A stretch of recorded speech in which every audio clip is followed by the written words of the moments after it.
April 12, 1967. A Shao Valley, Thua Thien Province, South Vietnam. The rain has already soaked through everything. It doesn't fall, it presses. Heavy, warm, constant. It turns the jungle floor into a sucking, ankle-grabbing mud that smells of rot and wet leaves. Somewhere beyond the tree line, a river moves slow and brown, hidden but loud enough to mask footsteps if you time them right. 6 men crouch beneath triple canopy jungle, faces blackened, helmets stripped of markings, rank torn off weeks ago. No insignia, no salutes, no words unless absolutely necessary. The man in front raises a clenched fist. They freeze. The point man, Staff Sergeant Tom Alvarez, E6 5th Special Forces Group, LRRP, doesn't look back. He doesn't need to. He feels the weight of the team behind him the way a man feels a rope tied to his waist. He knows where each one is by sound, by breath, by the way the jungle seems to bend slightly when a body passes through it. There is no officer here. That is not an accident. 24 hours earlier, back at the fire base, a young captain had leaned over a sand table, pointer tapping at grease pencil lines. Insertion point. Likely enemy movement. Suspected NVA logistics trail. He had asked, carefully, politely, if he could accompany the patrol. No one laughed. No one argued. Alvarez had just shaken his head. "Sir," he said quietly, "this one's not for you." The captain understood. He nodded. He stayed behind. Now, in the jungle, that decision is the difference between silence and death. Alvarez lowers his fist, 2 fingers slicing forward. Move. The patrol flows ahead in a staggered file, each man stepping exactly where the last stepped, boots placed heel to toe to avoid snapping twigs. Radios are wrapped in cloth, antennas are shortened. The PRC-25 stays off unless the world is already collapsing. This is not how officers are trained to fight. LRRP doctrine, never fully written down, mostly learned the hard way, demands something rank cannot provide. There is no room here for command presence, for raised voices, for decision-making by committee.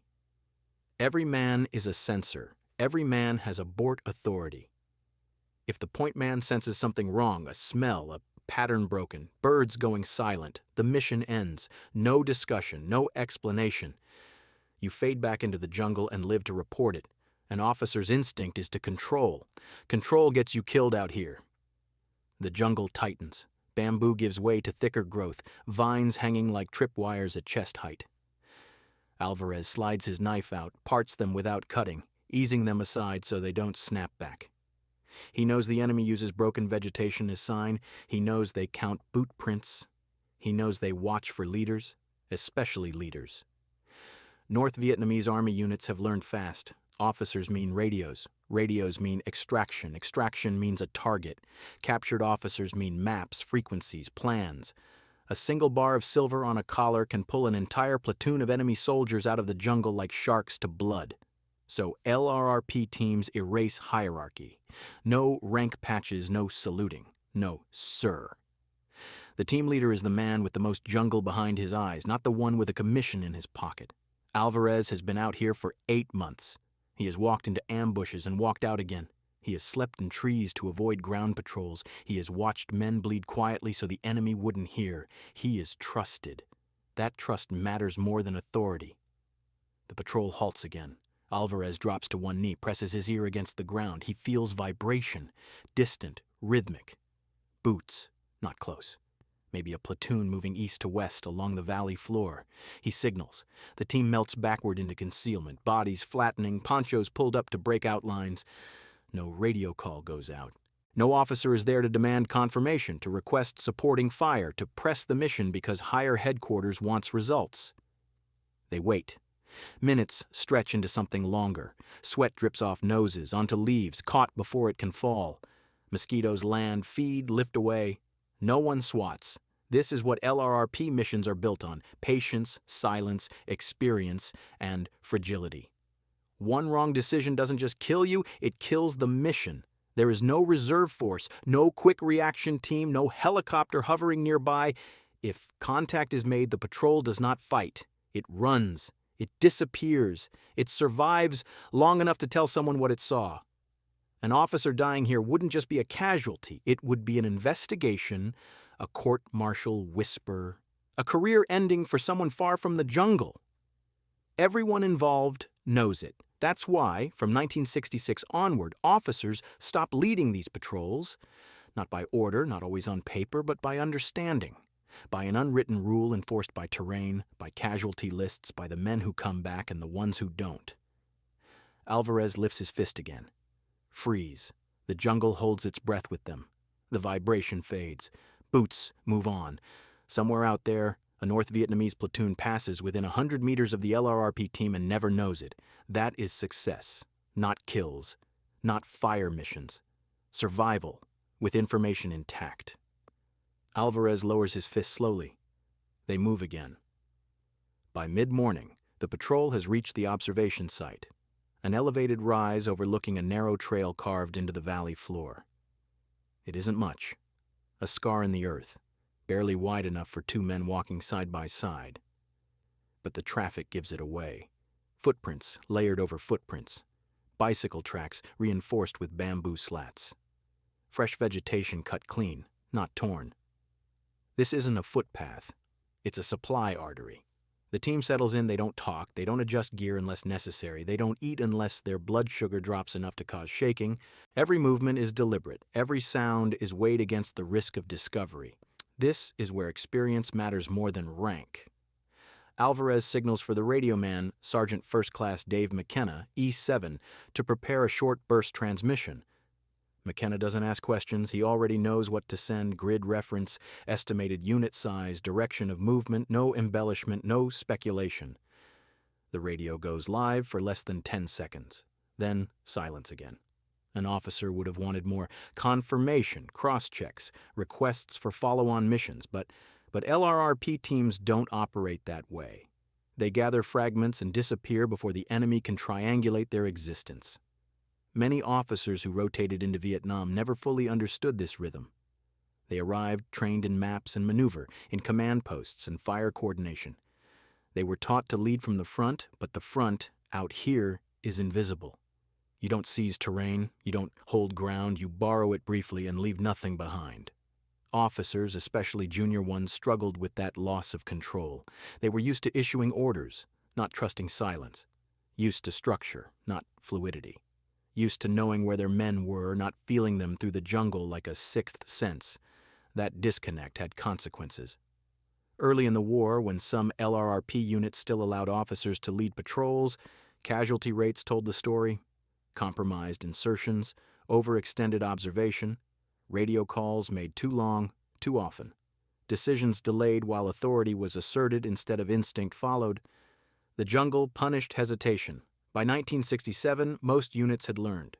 LRRP patrols were built around senior NCOs who had lived in the bush long enough to think like it. Men who didn't need orders shouted or plans restated. Men who understood that leadership here meant restraint, not presence. Alvarez watches the trail through a narrow gap in the foliage. He doesn't shift his position even as ants crawl up his sleeve. He doesn't blink when sweat stings his eyes. He knows that movement, not discomfort, is what gets you killed. Below, figures appear.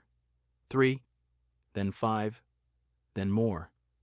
North Vietnamese soldiers move in single file, weapons slung, packs heavy. They aren't cautious. That tells Alvarez something. This route is considered secure. They don't expect Americans here. He counts silently. He notes insignia, pack types, weapons. AKs, a light machine gun. No officers visible, but that doesn't mean there aren't any. He watches for body language, for the subtle cues of command. This is intelligence worth risking lives for. And yet, if contact happens now, the mission is already over. Alvarez's authority doesn't come from rank. It comes from the fact that every man here trusts that if he raises his hand and pulls back, it's for a reason that doesn't need explanation. There is no debate, no appeal, no override. An officer's presence would complicate that trust. If a commissioned officer were here and gave an order that conflicted with a gut instinct, whose call would it be? Who carries the weight if the decision is wrong? Out here, ambiguity is lethal.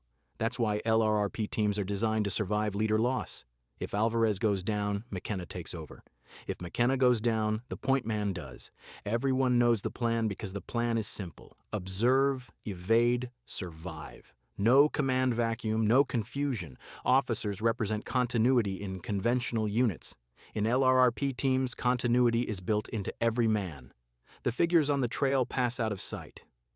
The jungle exhales again. Alvarez doesn't relax. He knows the most dangerous moment is not observation, but extraction. Extraction is always the loudest part of a silent war. Alvarez checks his watch. They have been on the ground longer than planned. Not by much, but enough to matter. LRRP patrols don't overstay. Time increases probability. Probability turns into contact. Contact turns into running fights that last days. He signals a slow withdrawal from the observation site. No rush. No sudden movement. The jungle must forget they were ever there. They peel back in reverse order, erasing signs as they go. Leaves are placed back where boots crushed them, broken branches are bent into natural angles.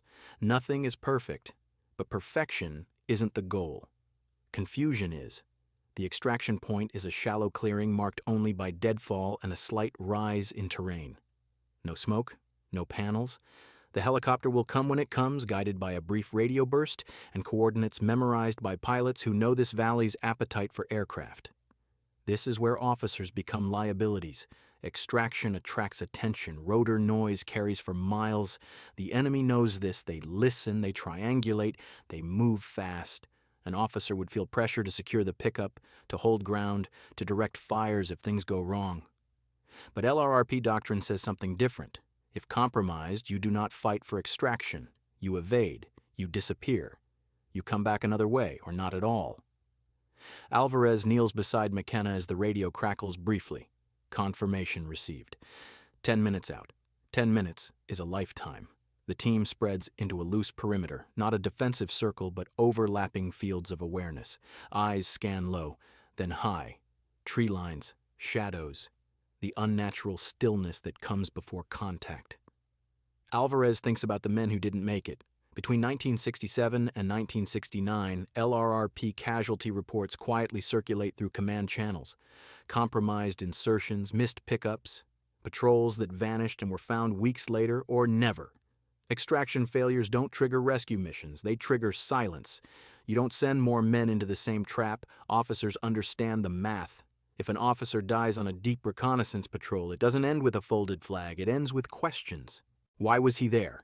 Who approved it? Was the mission necessary? Careers unravel in air-conditioned rooms far from the jungle. Commanders know this too. Officially, officers are allowed to lead. Unofficially, they are discouraged, assigned elsewhere, needed at headquarters, told their value is greater in planning and analysis. The jungle enforces the policy. The sound reaches them first, a distant thump, then another. Rotor blades cutting air. The Huey is inbound. Alvarez raises his fist. Freeze. Everyone stills. No waving, no movement. The helicopter must see them without being told. The Huey drops through the canopy gap like a wounded insect, rotors tearing leaves free. Downdraft flattening vegetation. The crew chief scans with his M60, eyes wide, finger tight on the trigger. Alvarez makes the call. Now. They move as one. No shouting, no hesitation. 30 seconds. That's the rule. On the bird or abort. The last man jumps aboard as the helicopter lifts. The jungle below erupts, not with gunfire, but with motion. Figures break from concealment too late. The Huey banks hard, climbing, rounds snapping past its tail boom. They're gone. Back at base, hours later, the captain listens as Alvarez reports. Grid coordinates, estimated unit strength, direction of movement. The intelligence will shape artillery missions, airstrikes, maybe even battalion movements. The captain asks no questions about why he wasn't there. He already knows. Leading LRRP patrols doesn't build careers, it ends them, sometimes literally. Officers learn quickly where they belong in this kind of war, not at the front of a six-man team moving through enemy jungle, but behind the scenes shaping what those teams do next. The rule isn't written anywhere, but everyone follows it. Night settles over the fire base with the sound of generators and distant artillery. Alvarez sits on an ammo crate, boots off, feet swollen, jungle still clinging to him in the form of leeches and red bites. Across the tent, McKenna cleans the radio handset with ritual care, wiping away mud as if it were something more dangerous than dirt. The captain stands nearby, listening. He doesn't interrupt. He doesn't correct. He doesn't assert authority. He writes, "This is where officers belong in the LRRP world. They plan the missions. They analyze the fragments brought back by men who went where rank had no meaning. They connect reports from valleys that don't exist on maps anyone wants to read. They decide which intelligence is worth risking lives for next, but they don't lead the patrols. Not anymore. By late Vietnam, this division of roles is so well understood that it rarely needs to be spoken aloud. Officers observe LRRP operations, they sit in on briefings, they watch insertions from bunkers or command helicopters. Some even accompany patrols to the edge of the jungle, boots never crossing the invisible line where command dissolves into survival. Once boots hit the ground, authority ends with the team leader. This unwritten rule protects everyone. The patrols remain agile, lethal in their restraint. The officers remain alive, able to fight the war on a scale larger than 6 men and a radio. Commanders sleep easier knowing no commission will vanish into a valley that doesn't forgive mistakes. Alvarez finishes his report and stands. Tomorrow he may go out again, or someone else will. There is no ceremony, no recognition beyond a nod. LRRP work doesn't produce heroes. It produces information and sometimes not even that.